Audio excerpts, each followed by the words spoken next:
Military Broadcast Radio, the station that's giving veterans a voice. Find us on the web at mbradio.us. This entire military is one cohesive, dedicated force.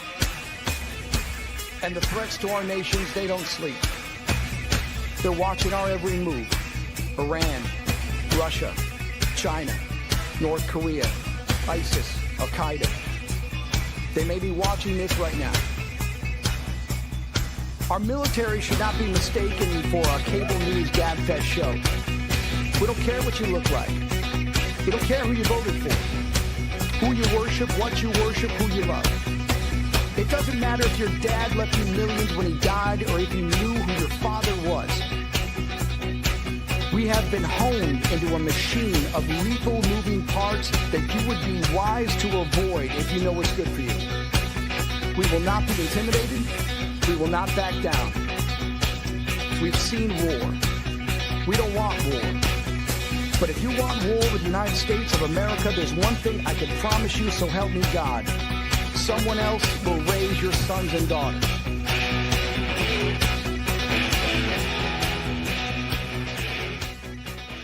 Military Broadcast Radio, the station that's giving veterans a voice. Find us on the web at mbradio.us. Opinions expressed in this program are those of the speakers and do not necessarily reflect the views or positions of any entities they represent. Find us on the web at mbradio.us. Join Terry with Tracer Rounds every Tuesday at 8 p.m. Eastern to hear interviews with veteran artists, veteran business owners, and businesses that support veterans. Catch us on Roku, Amazon Fire TV, and MB Radio. If you miss a show, you can listen again on Wreaths Across America Radio every Wednesday at 3 p.m. Eastern. Tune in to see if you are on target. MBR, giving veterans a voice. The interview of the week is brought to you by Jersey Mike's, a sub above. And welcome to the Tracer Rounds podcast. And you're on Military Broadcast Radio, where we're giving veterans a voice. And tonight's voice is to Gunnar Nelson, of none other than the band Nelson. I'm so excited to have you on. You don't know, I've been the biggest fan forever. And so I'm really excited to have you on the show tonight. Welcome. Well, thank you so much. It's an honor to be here. And hello to everybody out there listening. Well, so I know you have some veterans in your family, one being your grandfather, Tom, and then you have a cousin, I think, that was in the Marines. That's right. Well, once a Marine, always a Marine. So, yeah, he's Right. a former Marine. So, he actually, I think he's technically a captain right now, but his wife wow. outranks him. She's a colonel. So, Oh, wow. and she shoots better than him, too. He looks like the archetype for G.I. Joe, what they used to make those dolls look like in the 70s, man. I mean, total jarhead, but awesome guy. His name's Danilo. And Danilo Voyne. And our grandfather on our mom's side won the Heisman Trophy at Michigan in 1940. His name was Tom Harmon. And he went on to fly for the Army Air Corps in World War II. He was shot down twice, actually. The first time was in a light bomber / transport down in Guyana. And the second time was over in the China-Burma India theater. He actually got into a dogfight in his P-38 Lightning, and there was a flight of 22 Zeros, and he was in a flight of 4 P-38s.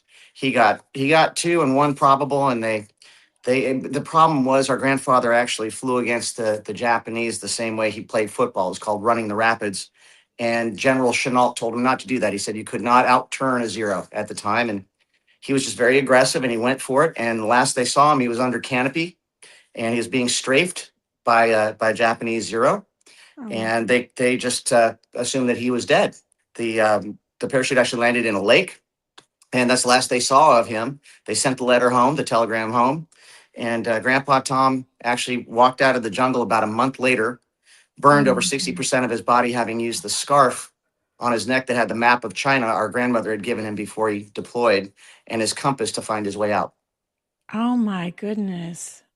But other than that, amazing. we have total wimps in my family. Other than that, No, I wouldn't say that. I definitely would not say that. So you are a part of a 3-generation of entertaining family, right? So your grandparents were Ozzie and Harriet Nelson, and they had a show. And then your father was Ricky Nelson, who was a teen idol, and he he kind of was a trendsetter of his time, being a teen heartthrob, and then playing one form of music and then kind of turning to country pop. And he wasn't quite accepted in that genre just yet because they expected one thing of him.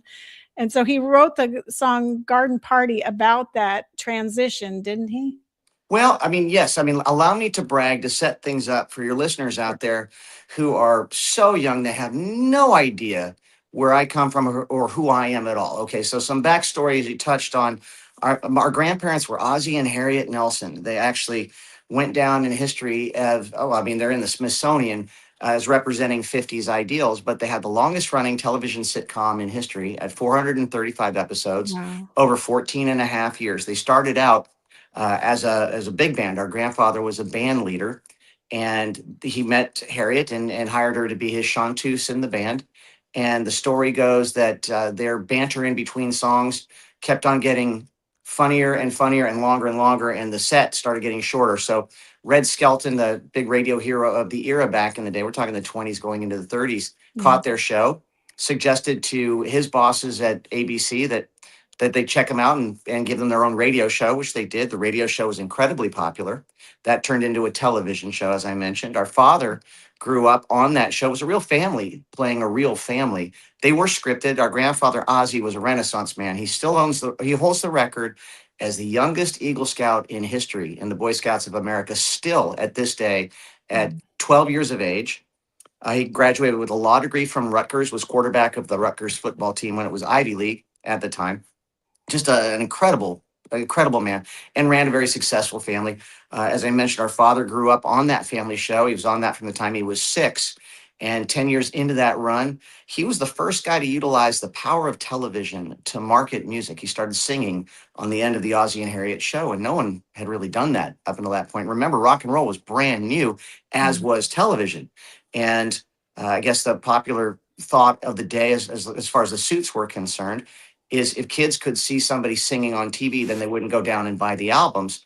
And our father proved them wrong. He actually was a juggernaut. He wound up selling 1 billion singles in his career.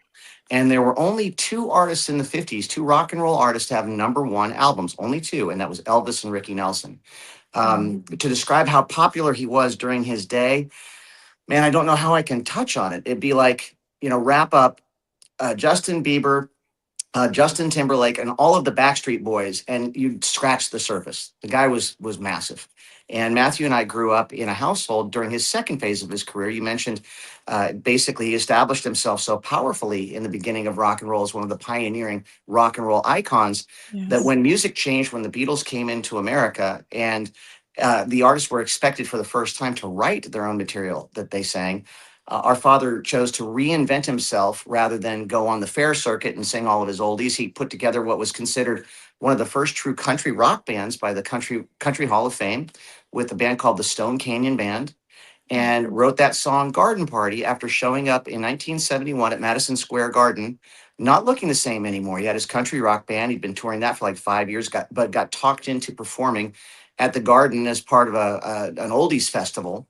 And I guess everybody there in 1971 expected black and white TV Ricky from the 50s to pop off the screen, and they couldn't accept the change, and they booed him off the stage, and he wound up writing a song called Garden Party, which had this, it was all about that experience, and it had this tagline in the chorus: "You can't please everyone, so you got to please yourself." It was basically his middle finger in a velvet glove, and a very, very strong man. And Matthew and I grew up and had some hits of our own. We sold about 6 million records back in the day when spandex was still a privilege and not a right. And we had really long hair, and we had a really, really good time because it was before cell phones. Yeah, and so if anybody doesn't remember what Gunnar and Matthew looked like back in the day, like I said, I watched the video. I was an MTV girl, and these videos were just it for me. I spent hours and hours watching them. Well, we spent hours and hours making them, so I guess we're square. Right. I guess so. So let me guess which one you are. So you're the one in the white and Matthew's the one in the blue, right?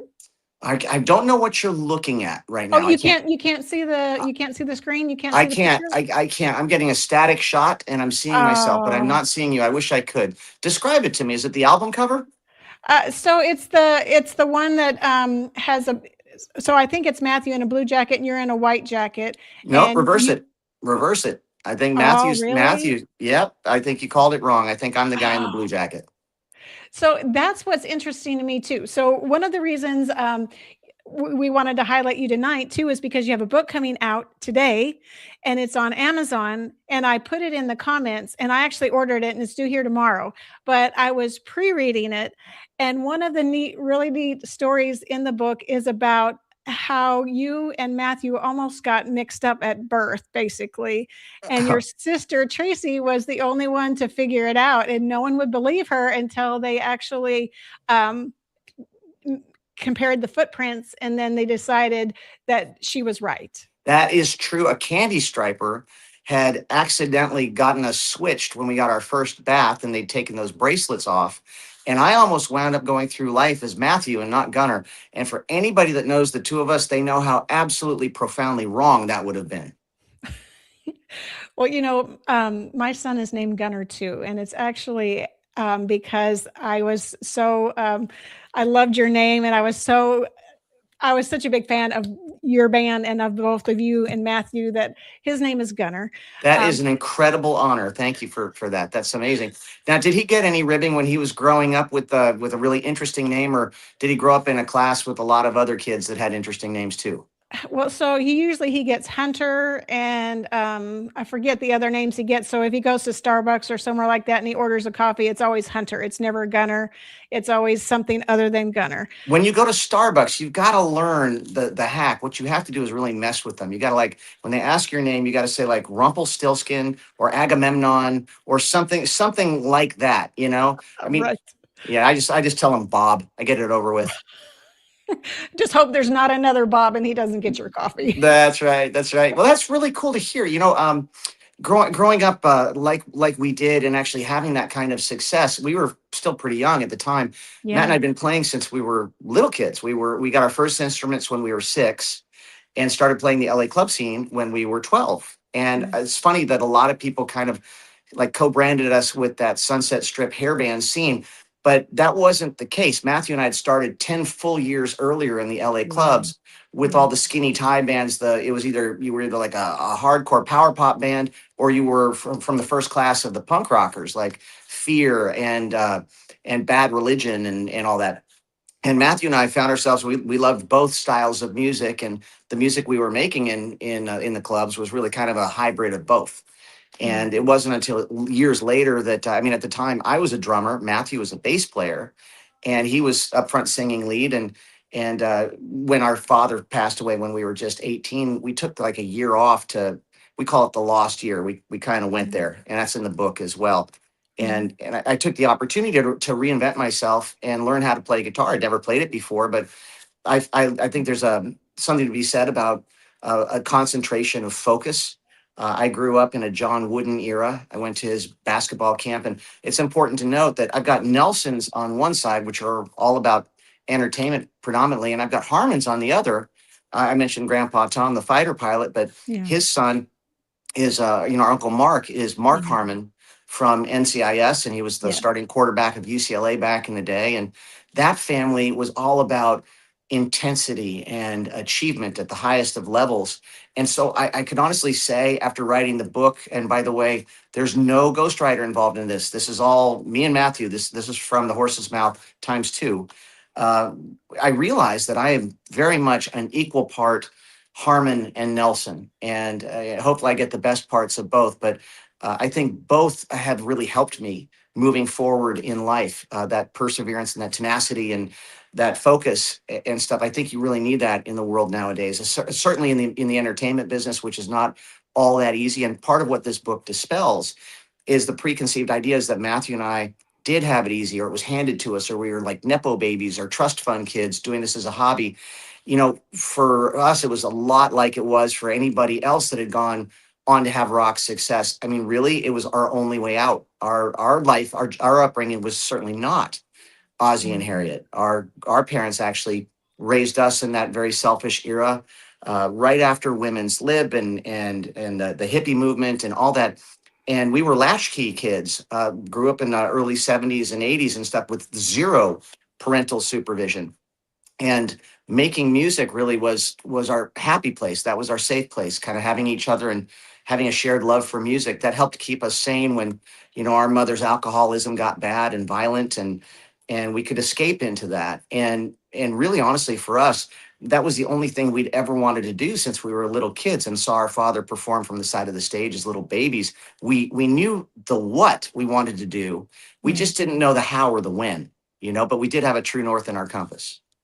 Yeah, I mean, you are amazing musician. You and your brother are amazing musicians yourselves. I mean, you've proven yourself over and over. And Love and Affection and After the Rain and all those songs are just amazing. And they're timeless.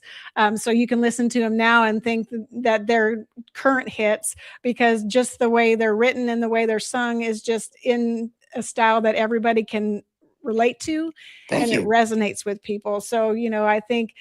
And I get to do the radio side of this station too. So I've loaded all your songs up so I can hear them over and over, because I love your music so much. Oh, thank you. Well, when we made that first record, the thought was we didn't really listen to anything that was going on the radio, that was happening on the radio at the time. We weren't trying to chase a trend.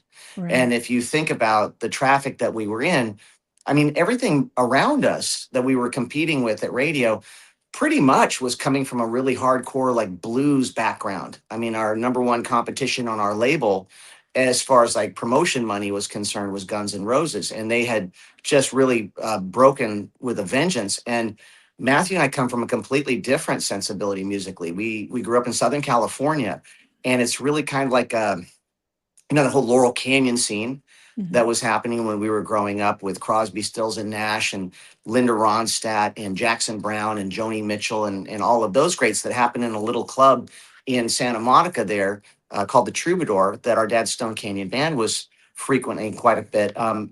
That was a big influence. And also the arena rock that we grew up loving, just listening to the Foreigner and Queen and Heart and all that. And I think when you listen to Nelson, our first record, After the Rain, you can hear the blend of both. It doesn't sound like AC/DC. It doesn't sound really blues oriented. It sounds more of like a heavy metal version of the Hollies or something. And that's what we were going for. We were trying to be timeless. So that's a really great compliment. So thank you very much. You're welcome. I just enjoy it so much. And going back to the book a little bit too, I love how the book is written by both of you. And so it's written, so some chapters are yours, they're your words and your perspective. And then some are Matthew's and his perspective. And then some are collaborative. They're both of your perspectives together on a subject or on a topic. So I love that you both wrote it and put your own thoughts into the book so that it kind of resonated with both sides of the experience of being the band Nelson and being Ozzy and Harriet's grandsons and Ricky Nelson's son, just kind of gives the full perspective. And it's a story, honestly, and you're here to tell about it, of resilience and fortitude and, just somebody that is resolute in knowing where they're supposed to be and where they're supposed to go. And that book tells all about that. I just love that you did that and allowed people to really see who Nelson is. Oh, well, thank you. Well, look, I think what I learned through this whole thing, what the through line has really been, starting with Grandma Harriet's quote when we were starting out. She said, boys, just remember this family has never been about being in the entertainment business. We've been in the connection business. So keep that in mind. If you want to do what I do and what we've all done, just keep that in mind.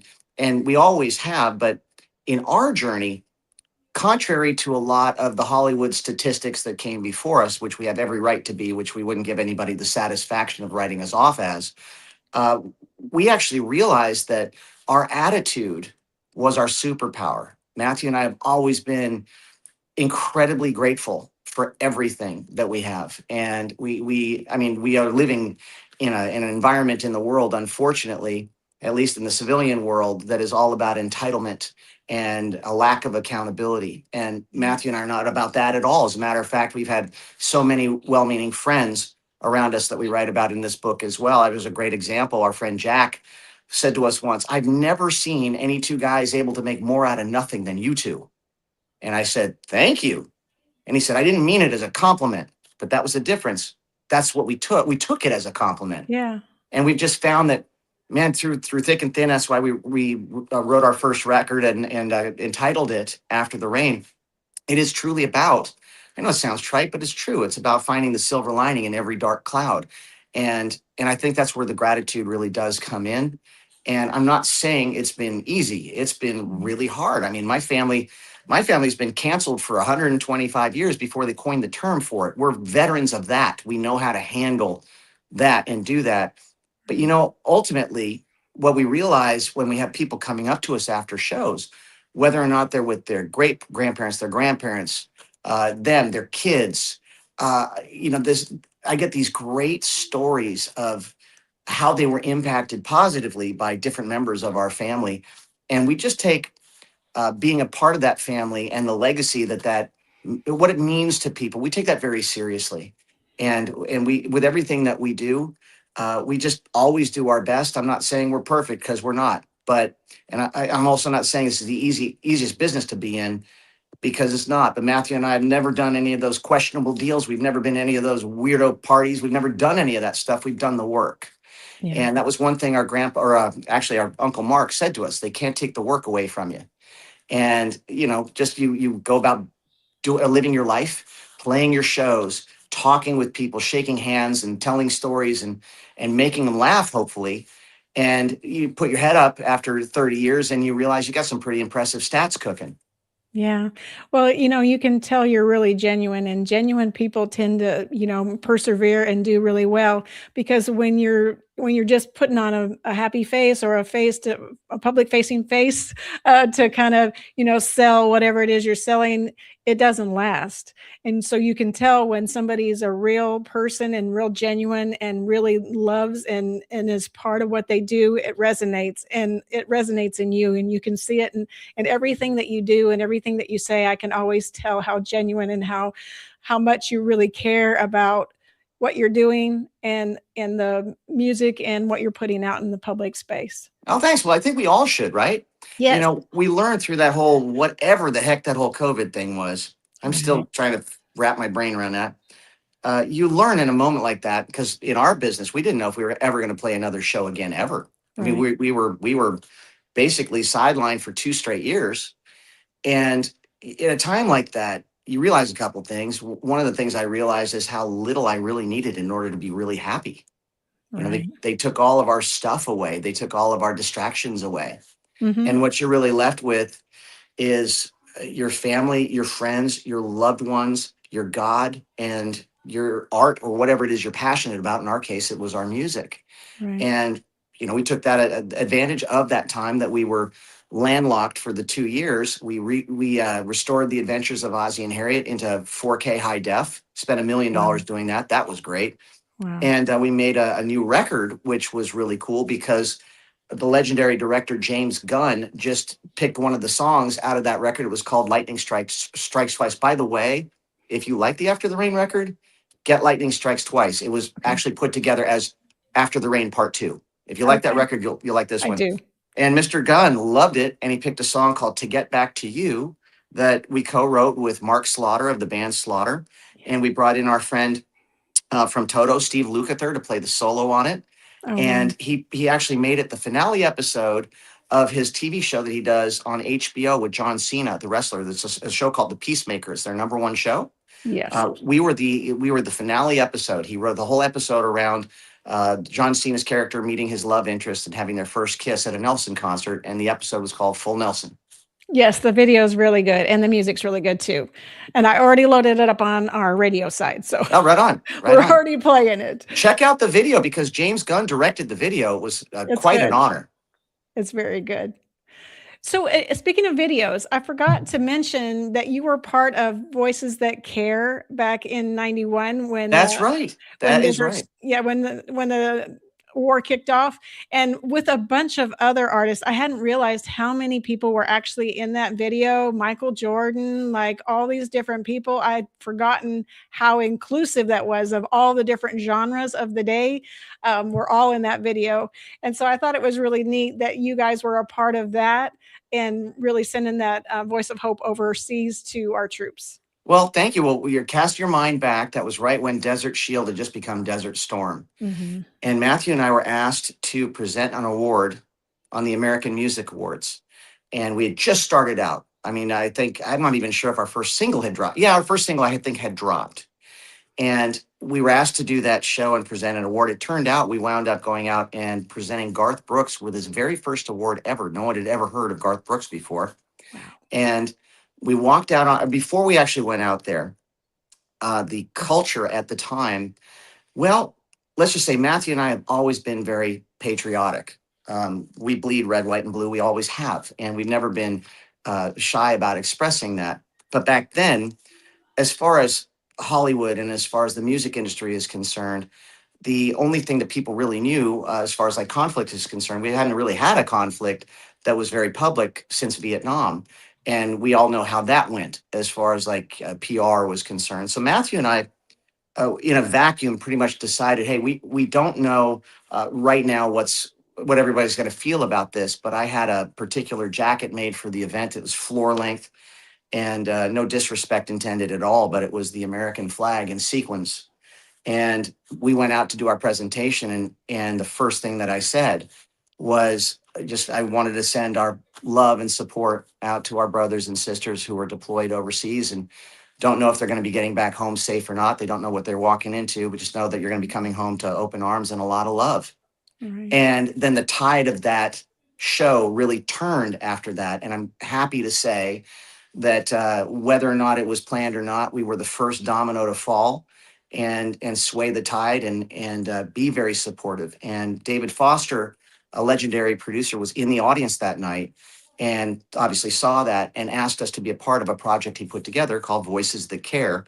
And we got together on one song. It's kind of like a We Are the World kind of thing. But the thing that really excited us was they said, if you're part of this, we will send 100,000 copies of your single. Remember those singles, little cassette singles? Yeah. We will take whatever song you want to send overseas for free. And so we did. We donated 100,000 cassette singles of our song After the Rain. And we sent them all over there. And the greatest joy was years later having people who were deployed, people who got those singles over there and listen to that song. There's a particular line in After the Rain, which is, don't be afraid to lose what was never meant to be. And they just said that to them, that song gave them hope. And that's to me, that's the power of music. That's what music can really do.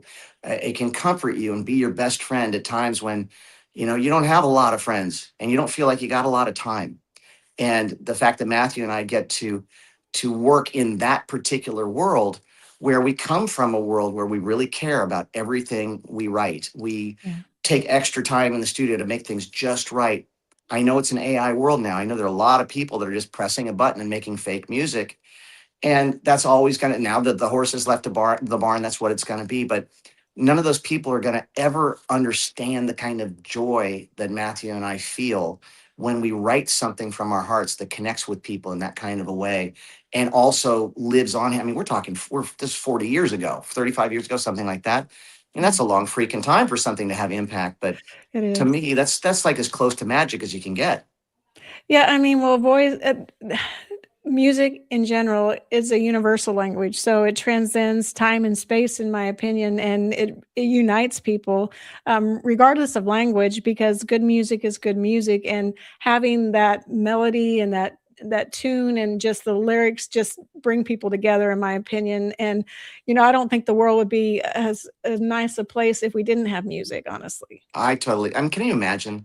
I mean, I know now that there are a bunch of generations that look at music as the background noise in a video game. And that's really such a disservice to them, because coming from a time when the music was the main thing, that was the thing. People would get excited to go see their favorite band who was coming into town.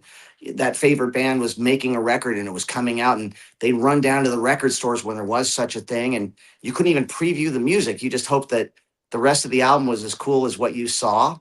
Or what you saw on MTV or you heard. And what we wanted to do then is not rip off kids. We wanted to actually make a record where there were at least 10 singles on an album to give them the value of their money. And I think we did that with that first record. It's kind of neat because you're right. I think it does stand the test of time. It's got its own unique category. It makes it difficult for us to find bands to co-tour with now. Yeah. But it's like, I mean, what is it? Is it pop? Is it metal? Is it rock? And the answer is yes.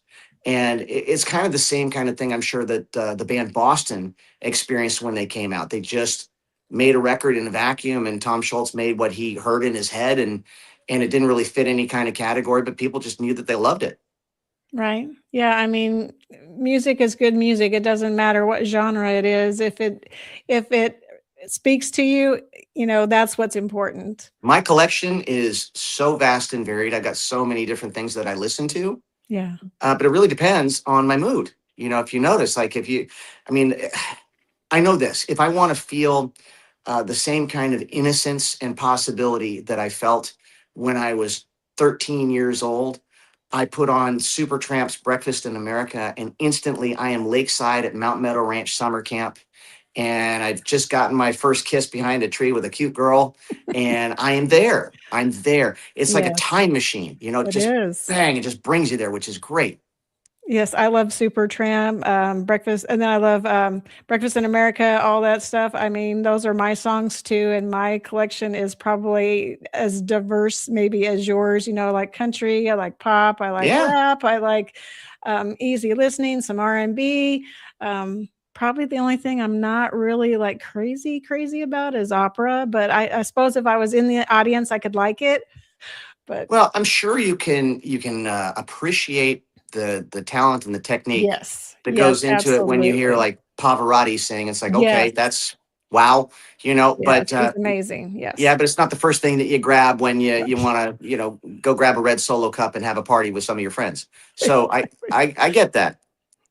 So I wanted to ask you a little bit about, I know that you've talked a little bit about it, and I don't know if you're wanting to talk about it on the show, but you lived in the Errol Flynn house, and it was haunted, I would say, by Errol it wasn't Flynn. haunted, girlfriend. It was haunted. Capital H. I'm saying that unapologetically. That house actually really was. It was possessed. And I think once upon a time I did a podcast with a great guy named Jordan the Lion. And yes, I on talked to Days. The podcast was called Days. Yes, that's right. And I talked a lot about that. But yeah, this house in particular was a legendary Hollywood Hills home. It was owned by Errol Flynn. For the listeners out there, he was the original Robin Hood in those old movies, and he played a character also called Captain Blood. And he was known for being dashingly handsome and a total playboy. And he had there was a book that was written about him called My Wicked, Wicked Ways, which you should actually go check out. Okay. But the guy had some closets, or some skeletons in his closet. Yeah. And this particular house, he built it from the ground up, and no joke, it had hidden passageways in it. It had two-way mirrors in it in compromising places, all of that. So the guy was a total perv. And that house, boy, it was weird. When our father passed away, we were all living together. My dad, when we turned 18, we moved up to the house, and we had about 6 months with him before he died. And he said, okay, I'm going to take the downstairs. You guys take the upstairs. And it was great. We had a really great time kind of reconnecting. Our dad was a very busy guy when we were kids. He was touring up to 300 days a year. Wow. And that last 6 months, for some reason, he didn't do any touring. And when he died, it was weird. Matthew and I were okay in that house for like a week or so when we were making all the funeral arrangements and coming and going. But we had this moment where we went back to the house, and it just felt like the house wanted us to leave. It just said, it's time for you to go, boys. And it was spooky and scary. But I mean, we're talking about, apparitions, full body apparitions, half body apparitions constantly. The smell of perfume, random perfume, just kind of like wafting through the room. The cold chills and stuff. I had one night when I was asleep, I felt it was like as if somebody sat on the bed. Mm-hmm. And I looked down, and I saw the covers and stuff. I had a big down comforter. And then it was like somebody was crawling up the bed on both sides of me and parked right over me. And I felt frosty breath. Oh my goodness. It was my time to leave. That's when we split. I always asked myself, I said, why is it we see these horror movies And at the first sign of stuff like that happen, why didn't they just leave? Right. Yeah, And then you realize the movie would be 5 minutes long. That's why. But right. holy cow. No, I mean, that was a pretty spooky house. So didn't you say something about when you and your family went to look at it originally, that you were down in the parlor where there was a piano and your parents had gone up the stairs and they were like, "Where are you?" And you'd said, "I'm down here with playing, I'm down here sitting with the guy playing the piano." And they were like, "Wait, what?" Like, there's nobody playing the piano, but like it was an aberration of um I don't remember it quite that way. I remember the piano playing all by itself. okay, okay. And I never knew if it was our father playing the piano or not, because he was actually a pretty good piano player. He taught himself how to play ragtime.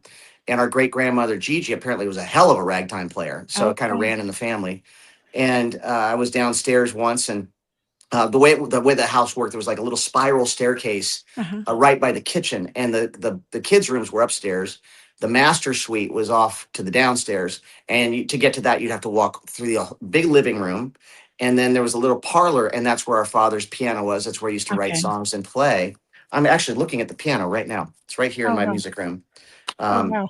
complete with it's an old spinet console piano. It's a white piano. It's still got the cigarette burn stains from when he lit a cigarette there when he was playing.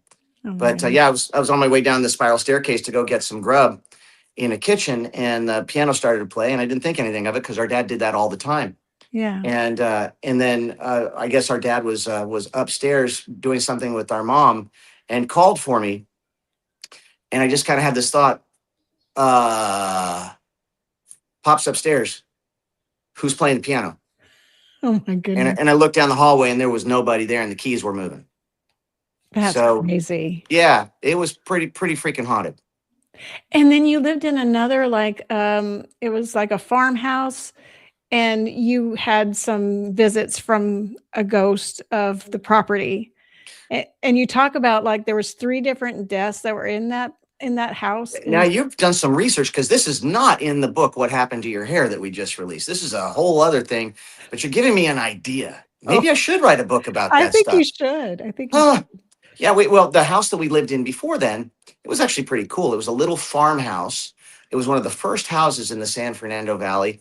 Our mother was really good at renovating homes and bringing them back to their former glory. And that house was built, I think, like it was in 1880 or something in the San Wow. Fernando Valley, which for LA is actually pretty old. It is, yeah. And the way this was done, it was a 3-level house, big giant farmhouse kind of thing. And our mother had subdivided the entire top floor on one occasion when our father had gone out on tour. He always used to come back to surprises from our mother and their accountant. But she had taken the opportunity to separate all the big giant top floor into individual bedrooms for their 4 children. And I was in kind of like the middle one and all that. And I talked to my mother about this years later, because we were really young when we were there. It was probably like 5 or 6. Oh, wow. And I remembered one night in my being in my little bedroom, my little twin bed. These rooms were not big because, like I said, this one space had been subdivided. So it was like more of like a little like cowboy crib or something. And my dog Amelia started going nuts, barking at the door, totally alerting. Her hackles were up. And I remember waking up and sitting up in bed and looking at the door, and the door opened, and a half body apparition walked in. It was or floated in, actually, transparent kind of thing, but you could definitely see her. It was a woman, and she floated into my room, and I was absolutely terrified. And I know I'm sounding like a complete and total nutbag right now, but bear with me. And I remember her like mouthing some words and stuff like that, and then floating out backwards.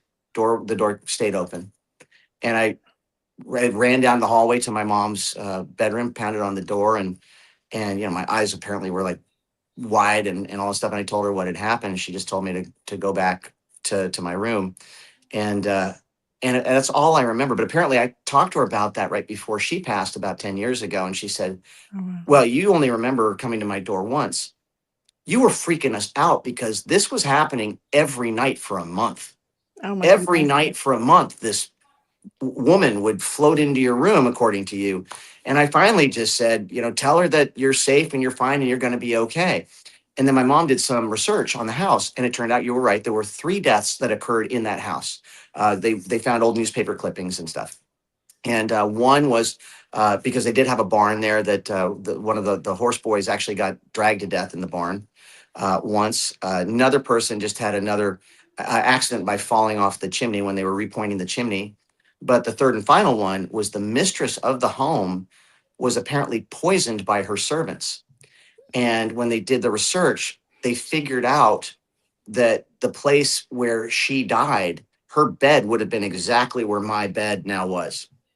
So they kind of like figured out, well, maybe that's she's just scared for you and trying to warn you. So when I finally did tell her, hey, everything's fine and I'm going to be okay, she never came back. But again, even retelling this, I sound like a total freak, but it actually happened.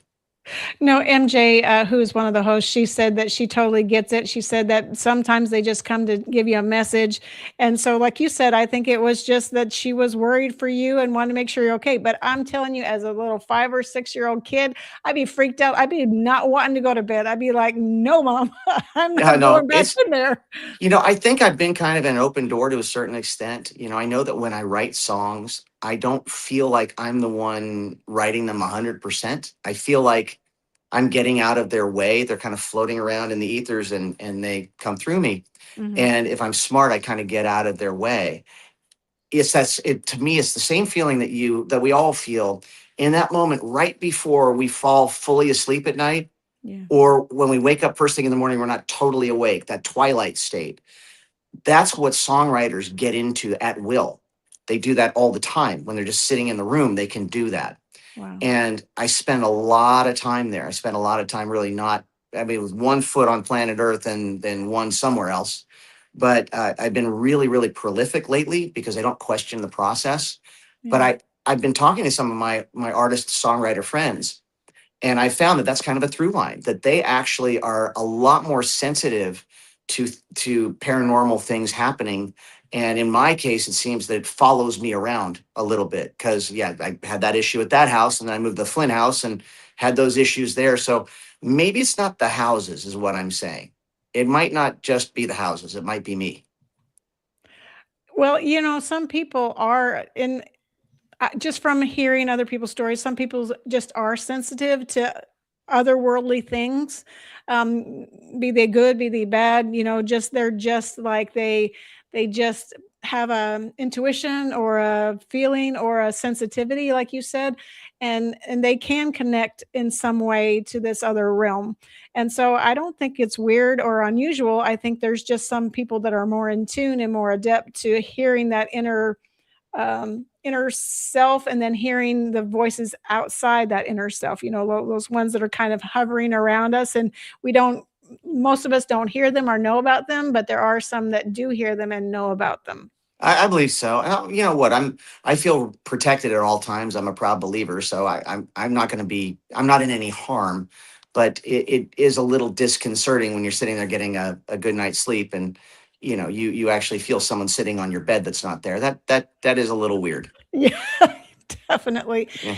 So does Matthew kind of have that sensitivity too, or is it pretty much you? No. Matthew does. Look, we're identical twins. The difference for your listeners out there, it's not just like a normal twin. Like with the advent of fertility drugs in the 70s, there are fraternal twins everywhere. People are having litters, for crying out loud. But that's basically individual eggs that it's like being womb mates. The only thing you really have in common really kind of is your parentage.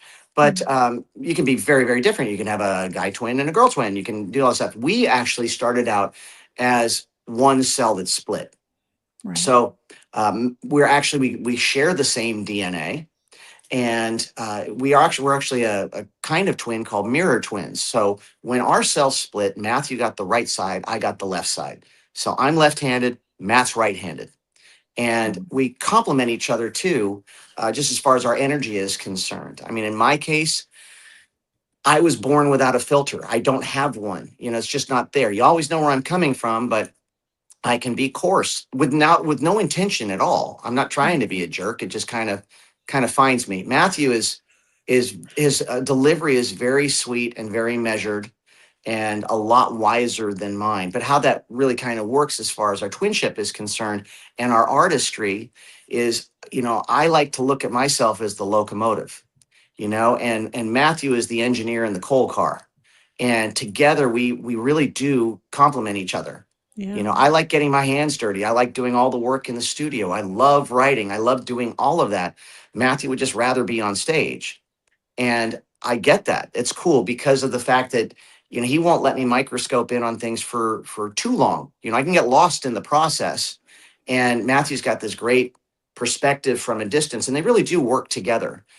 So I guess Lennon and McCartney had the same thing. I'm not comparing myself to them at all, but the great thing with great duos in rock and roll, and if you look at all the best bands that are out there, they really had two people that were really driving each band. If you think about it, they were complementing each other. And in the case of the Beatles, here's the great difference, right? You hear it in a song. One, Paul writes, I gotta believe it's getting better. It's getting better all the time. John, it can't get no worse. That's They're that's the balancing. but that's the difference between the two and how they come Right. together.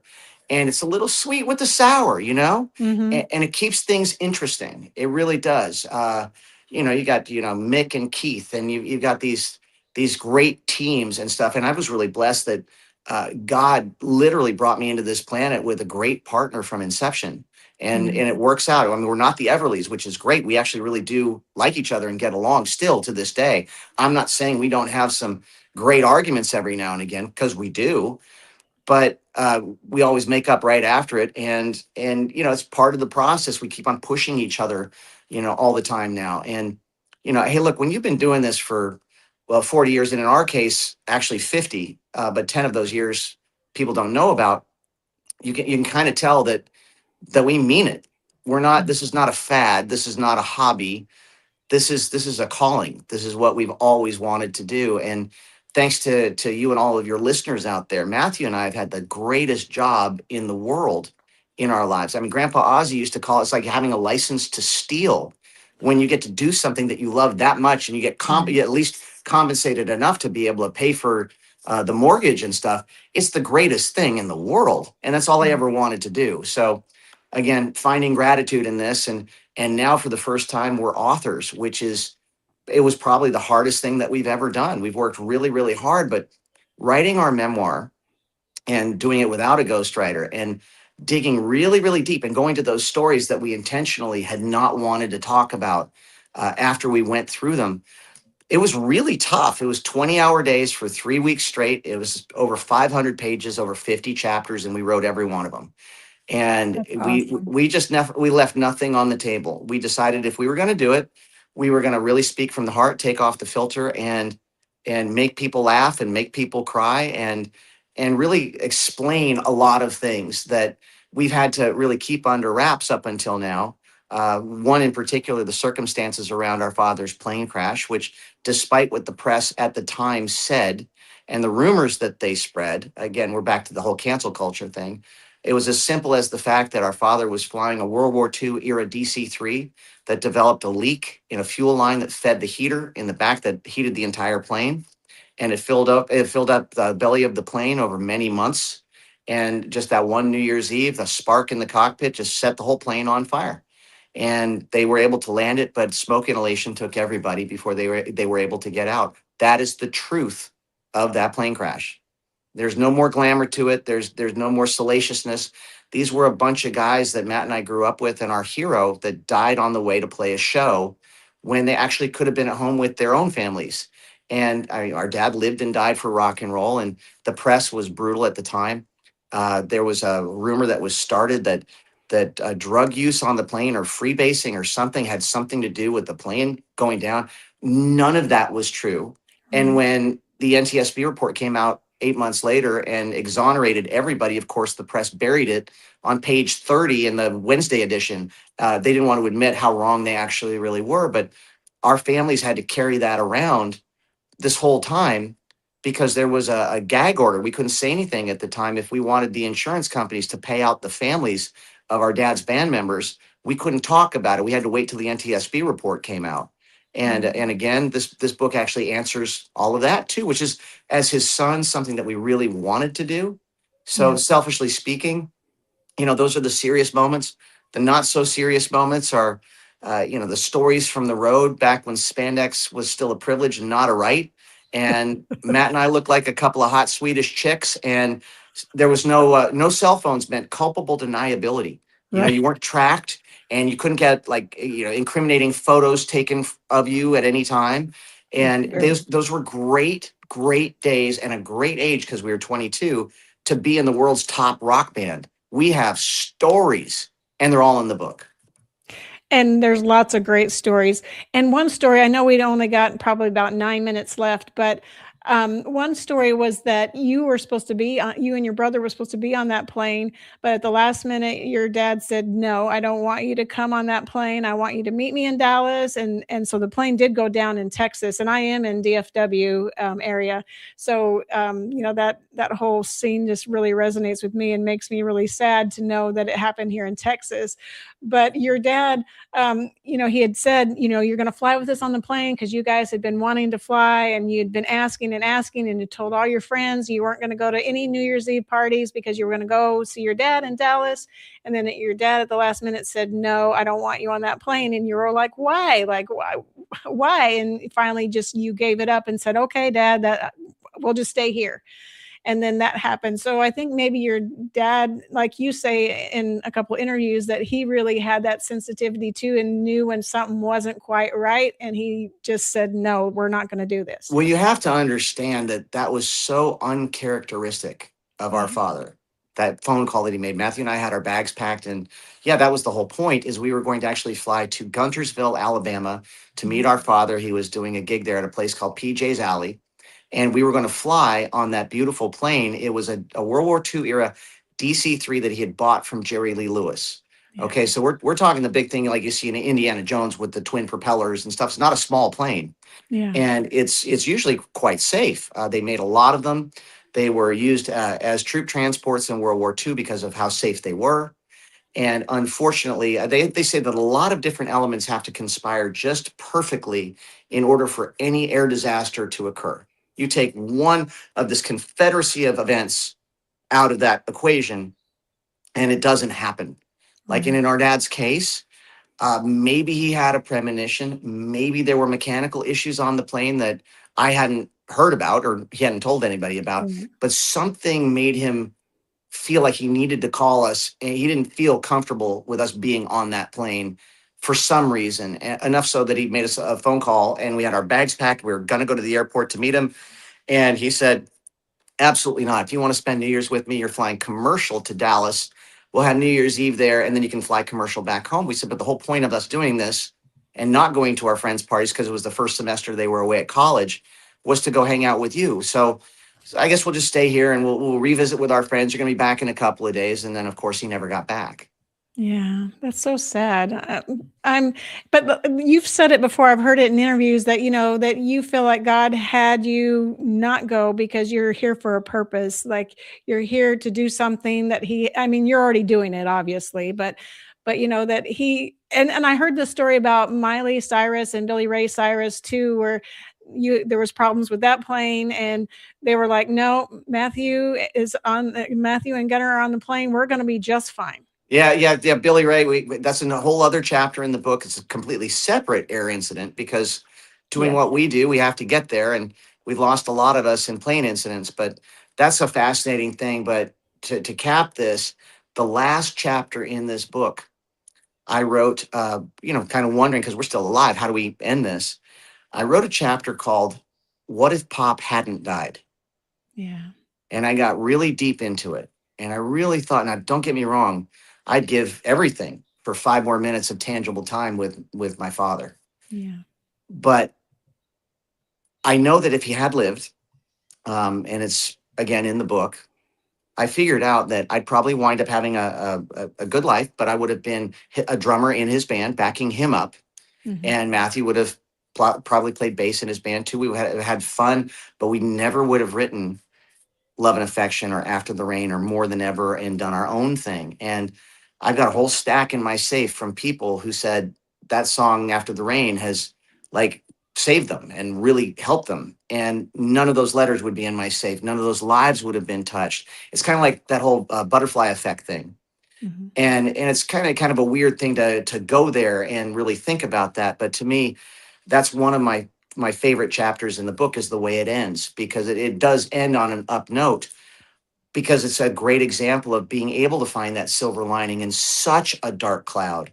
But that's what the Nelsons have been able to do and help people do for the last 125 years. And Matthew and I are just honored to be the next generation doing it. That's awesome. This right here, I don't know if you probably can't see it, but this is the book cover. What Happened to Your Hair is the name of the book, and it is on Amazon, and they have Kindle options, and they have the hardcover, and mine will be here tomorrow. I'm so excited to get it. Oh, cool. Well, my favorite part is the back cover. I wish you could see that, because we chose which quotes to put on the back. Most people put these like glowing, oh, they're amazing, and all that kind of stuff on the back. Matthew and I put the best of the worst quotes we've ever heard about us. I can't wait to see it. Like the first one I love. The first quote on the back cover is, "I was married to their father. I'm not impressed, Mom." I did read that quote before. Oh my goodness.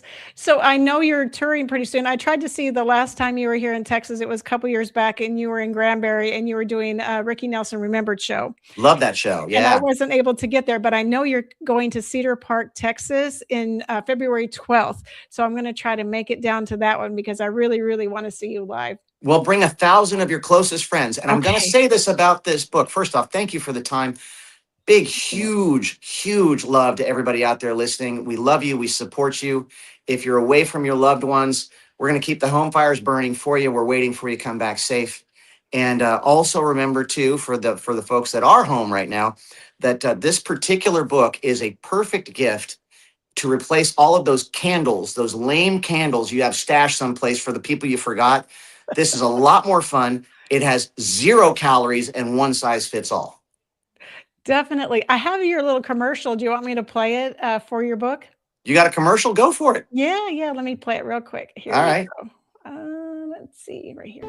It's the 14th of December, only 2 days away from the release of our book, What Happened to Your Hair, and I am here to represent and present this book in a little snippet form for you from chapter 14 called Living on a Prayer.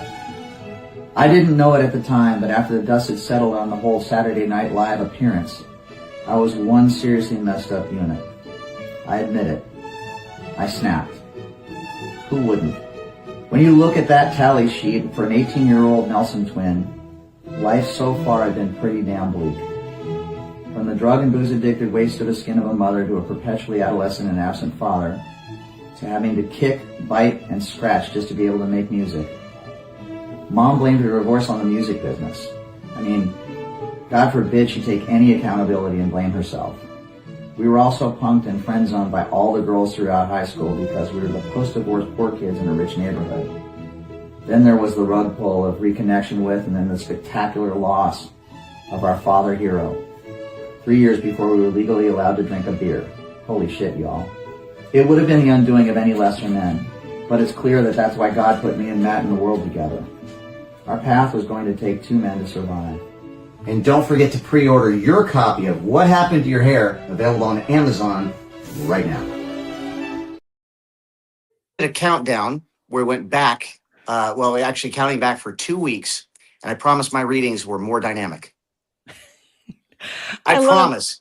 It's a lot more fun than that. That sounded like a dirge. It's not that way, folks. No, it's not at Okay. all. It's very, very good. I do highly recommend that anybody go buy the book and give it as a gift, read it, keep it for yourself and read it.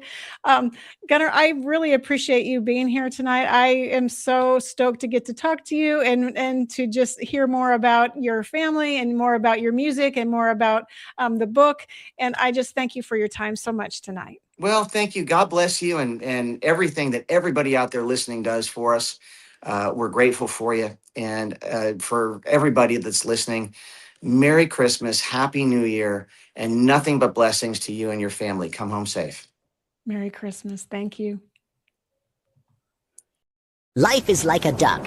Tough times don't last, but tough people do. Here at Military Broadcast Radio, we're teaming up with our friends at Die Tired, the veteran-friendly music band spreading strength, resilience, and mental health awareness one shirt at a time. And check this out. Their brand new shirts feature broadcast beaker right on the breast pocket. A reminder that you can weather the storm, and you're never alone. Shirts are only $25, and proceeds support giving veterans a voice. MBR's mission to teach veterans how to podcast and videocast. Because when our vets are talking, they're not overthinking. They're not second-guessing. Together, we stop the 22 stigma. Grab your shirt today at mbradio.us and hit the shop. Or go directly to toramerch.printavo.com/merch/dietiredband. That's toramerch.printavo.com/merch/dietiredband. Suit up, stand strong. Remember, we're unduckable together. You're built tougher than the storm. Ladies and gentlemen, thank you for tuning in to Military Broadcast Radio. As we wrap up today's show, we want to remind you that the podcast of today's episode will be available right after we go off the air. So if you missed any part of the show or want to listen again, be sure to check it out. And remember, we're here to support and honor our veterans.